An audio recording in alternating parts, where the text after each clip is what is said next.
In a world obsessed with achievement and appearance, one of the greatest dangers is the illusion of success. What if everything you're chasing is actually leading you away from what truly matters? There is a trap so sophisticated, so perfectly designed that almost everyone falls into it. You think you are winning at life while you are actually losing your soul. You feel successful while becoming spiritually bankrupt. Ghazali called it love of this world, and he wrote 200 pages explaining exactly how this trap works and why even good people cannot escape it without divine guidance. Ghazali was not speaking from theory. He was the most successful academic of his time, teaching at the most prestigious university in Baghdad, earning the highest salary, commanding the respect of thousands of students. By every measure that matters in this world, he had made it. But something was eating away at him from the inside. He realized that his worldly success was actually destroying his relationship with God. This revelation led him to write one of the most devastating critiques of worldly attachment ever penned. In Book 26 of his masterwork, The Revival of the Religious Sciences, Ghazali dedicates an entire volume to what he calls the censure of this world. He begins with a warning that will shake you to your core. He says this world is perfidious, which means it is deliberately treacherous and deceptively harmful. The world promises you everything and delivers nothing but spiritual destruction. The more you love it, the more it betrays you. And the most dangerous part is that you never see it coming because it feels like success. But what exactly does Ghazali mean by love of this world? He is not talking about appreciating beauty, enjoying good food, or loving your family. He is talking about something far more subtle and dangerous. He means making this temporary world your ultimate concern, your final destination, your source of identity and self-worth. It means living as if this life is all there is. Even if you intellectually believe in an afterlife, Ghazali provides a simple test to measure whether you love this world more than the next. Ask yourself honestly, what makes you happiest? What makes you saddest? What do you think about most often? What keeps you awake at night?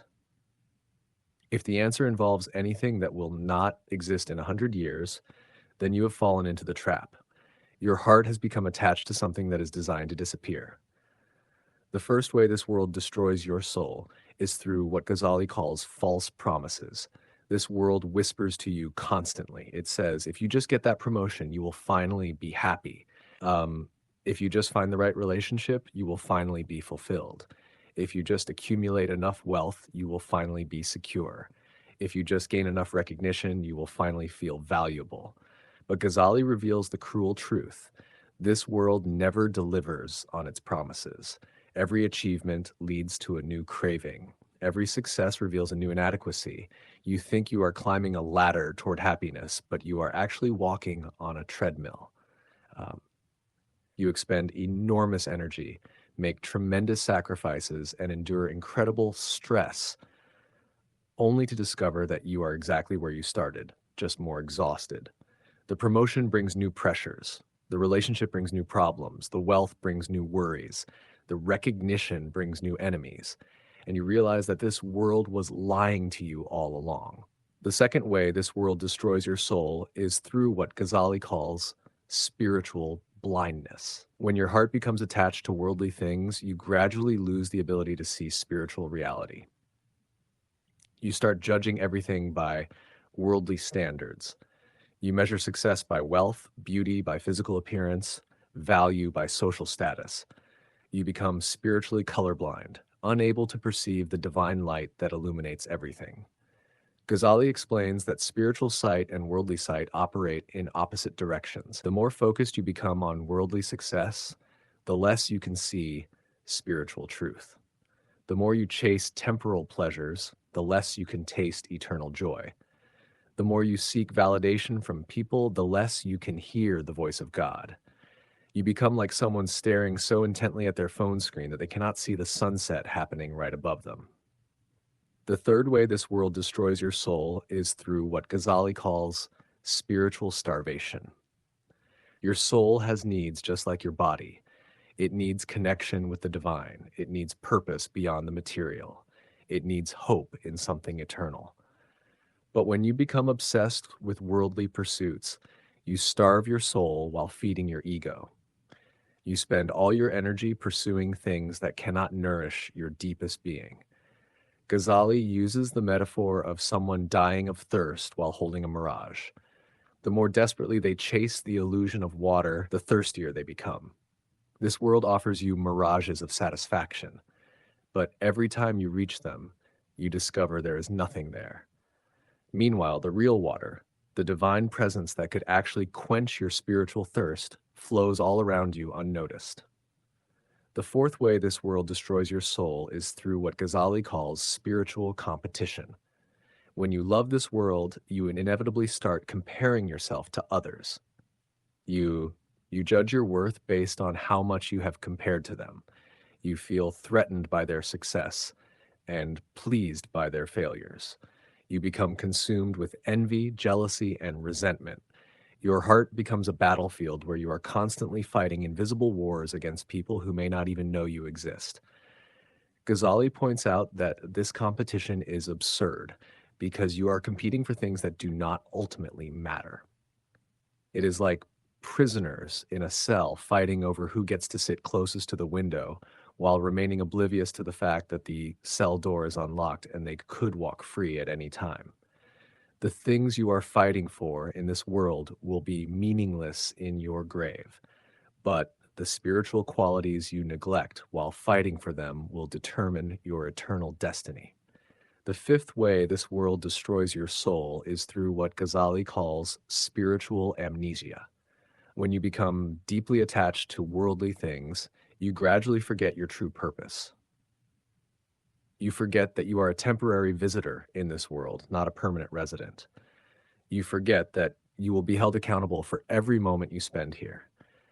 You forget that this entire world is a test designed to reveal the condition of your heart. Ghazali says that love of this world makes you act like someone who checks into a hotel and becomes so fascinated with decorating their room that they forget they have a home to return to. You spend all your time and energy making your temporary accommodation more comfortable while neglecting the eternal home that awaits you. You become so absorbed in the journey that you forget the destination. But Ghazali does not leave you hopeless. He provides practical solutions for escaping this trap. The first solution is what he calls mindful remembrance of death, not in a morbid way, but as a reminder of reality. Every worldly attachment becomes insignificant when viewed from the perspective of your deathbed. Every worldly success becomes meaningless when you consider that you could die tonight.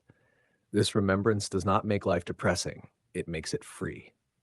Free from the anxiety of protecting things you cannot keep, free from the stress of achieving things that do not last. The second solution Ghazali provides is what he calls cultivating spiritual perspective. Instead of judging everything by worldly standards, learn to see everything from a divine viewpoint. Ask yourself, how will this decision affect my relationship with God? How will this pursuit influence my spiritual growth? How will this attachment impact my preparation for the afterlife? When you consistently apply these questions, worldly temptations lose much of their power over you. The third solution is what Ghazali calls practicing spiritual detachment. This does not mean becoming passive or uncaring. It means engaging with the world without being enslaved by it. Use worldly things without being used by them. Enjoy worldly pleasures without being addicted to them. Pursue worldly goals without making them your ultimate purpose. You can participate in this world while remembering that you do not belong to it. Ghazali uses the metaphor of a skilled horseman. The horseman uses the horse to reach his destination, but he does not become so attached to the horse that he forgets where he is going. Similarly, you can use worldly resources to fulfill your divine purpose, but you must not become so attached to those resources that you lose sight of your eternal destination. The fourth solution Ghazali provides is what he calls investing in spiritual wealth. Instead of spending all your energy accumulating things that you will lose at death, invest in things that will accompany you into the next world. acts of worship, knowledge of God, service to others, purification of character, remembrance of divine names. These spiritual treasures cannot be stolen, do not depreciate with time, and will be waiting for you when everything else disappears. Ghazali reveals that people who truly understand this principle experience a profound shift in their priorities. They do not stop working or achieving, but they work and achieve for different reasons. Their worldly success becomes a means to spiritual ends rather than an end in itself. Their wealth becomes a tool for serving God rather than a source of personal identity. Their relationships become opportunities for spiritual growth rather than sources of ego validation. The most profound insight Ghazali offers is about the nature of true satisfaction. He teaches that the emptiness you feel despite worldly success is not a sign that you need more worldly things. It is a sign that you are trying to fill a divine void with temporal objects. Your soul has a God-shaped vacuum that cannot be filled with anything except God Himself. Every worldly pleasure you pour into this vacuum simply drains away, leaving you emptier than before. But when you redirect your love from the temporal to the eternal, something miraculous happens. You do not lose your capacity for joy, you discover true joy. You do not become indifferent to beauty, you perceive real beauty. You do not stop caring about people, you learn to love them more purely. The problem was never that you loved too much, but that you loved the wrong things in the wrong way for the wrong reasons. Ghazali concludes his teaching with a powerful reminder. This world is not your enemy, but it is not your friend either. It is a test. Every worldly blessing is an examination of your gratitude. Every worldly trial is an examination of your patience. Every worldly temptation is an examination of your spiritual strength. The question is not whether you will encounter these tests, but whether you will pass them. The trap is sophisticated because it disguises spiritual failure as worldly success. You can win everything the world offers and lose everything that actually matters. But the trap is not inescapable. Ghazali has shown you exactly how it works and exactly how to escape. The choice is yours. Will you continue chasing mirages until you die of spiritual thirst, or will you turn toward the divine fountain that can satisfy your deepest needs? Remember, the world you love so much will abandon you in your grave, but the God you may have been neglecting while chasing worldly pleasures will be with you forever. The question Ghazali leaves you with is simple but profound. What are you choosing to love, and what is that love doing to your soul?